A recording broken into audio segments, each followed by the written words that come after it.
Foodies இன்றைக்கி every plate has a ஸ்டோரியில் நான் வச்ச பஸ்ஸார் ரெசிபி பார்க்கலாமா. ஆக்சுவலாக சின்ன வயசில் எனக்கு இந்த பஸ்ஸார்னாவே பிடிக்காது. ரீசன் ஏன்னு இப்போ யோசிக்கிறப்போ எனக்கு தெரியல. But it's one of my favourite dish now.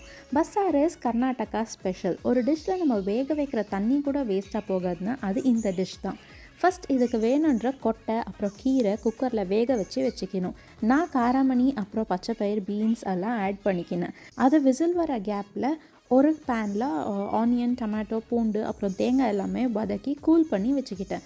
குக்கான கொட்டைங்க கொஞ்சம் அந்த மசாலாவில் ஆட் பண்ணி அரைச்சி வச்சுக்கணும். அப்புறம் அந்த தண்ணியை செப்பரேட்டாக ஸ்ட்ரெயின் பண்ணி எடுத்து வச்சுட்டு ஒரு குக்கரில் கடுகு கொஞ்சம் காஞ்ச மிளகாய் அரைச்சி வச்ச மசாலாவோட இந்த தண்ணியும் ஆட் பண்ணி சால்ட் போட்டு நல்லா கொதிக்க விட்டால் சூப்பராக ரெடி ஆகிடும். அப்புறம் சைமல்டேனியஸாக ஸ்ட்ரெயின் பண்ண வெஜிடபிள்ஸ் அப்புறம் நிறைய ஆனியன் பொடியாக போட்டுட்டு லாஸ்ட்டில் கிரேட்டட் கோகோனட் ஆட் பண்ணி ஆஃப் பண்ணிட்டா இதை ராகி களி ஆர் சுட சுட ஒயிட் ரைஸோடு சாப்பிடும் போது செம்மையாக